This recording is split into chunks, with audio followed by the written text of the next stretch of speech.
गेल्या 2-1 महिन्यापासून राज्यात सुरू असलेली राजकीय रणधुमाळी आता शांत झाली आहे।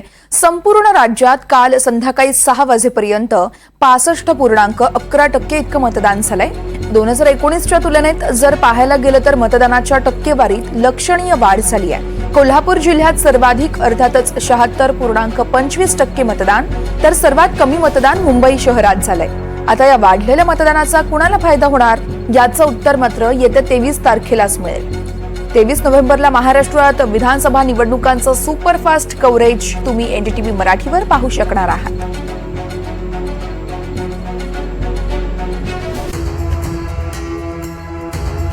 तर संध्याकाळी 6 वाजेपर्यंत मतदान झाले। आपण टक्केवारी पाहूयात। गडचिरोलीमध्ये 73.68% तर मुंबई शहरमध्ये 52.07% इतकं मतदान झालंय। अर्थातच मुंबईमध्ये सर्वात कमी मतदान तर गडचिरोलीमध्ये मात्र सर्वाधिक मतदान झालंय। अहिल्यानगरमध्ये 71.73% तर अकोल्यात 64.98% इतकं मतदान झालंय। अमरावतीत 65.57, छत्रपती संभाजीनगरमध्ये 68.89%। बीडमध्ये 67.79% तर भंडाऱ्यात 69.42% इतकं मतदान झालंय। बुलढाण्यात जर पाहायला गेलं तर 70.32, तिकडे चंद्रपूरमध्ये 71.27% मतदान झालंय। धुळ्यात 64.70, गोंदियामध्ये 69.53% इतकं मतदान आहे।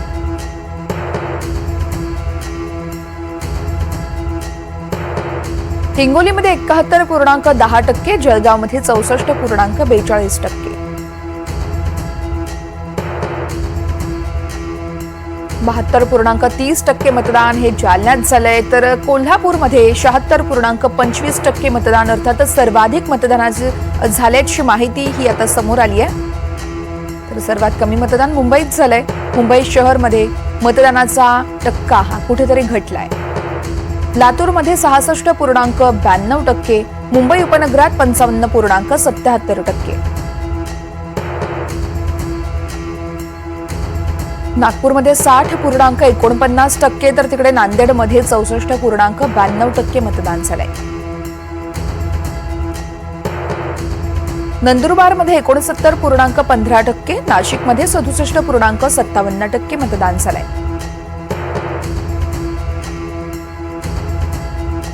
धाराशिवमध्ये 64.27%, पालघरमध्ये 65.95%।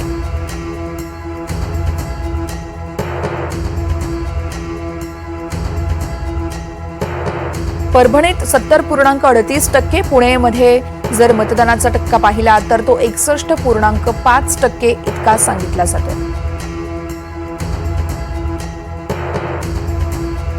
रायगडमध्ये 67.23%, रत्नागिरीत 64.55% मतदान झालंय।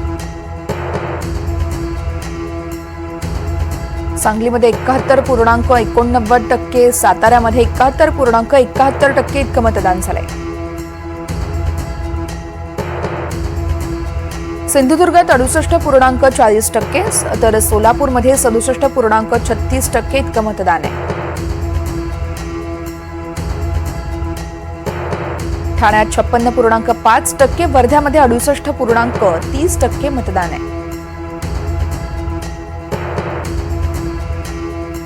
वाशिममध्ये 66.1%, यवतमाळमध्ये 69.2% मतदान आहे।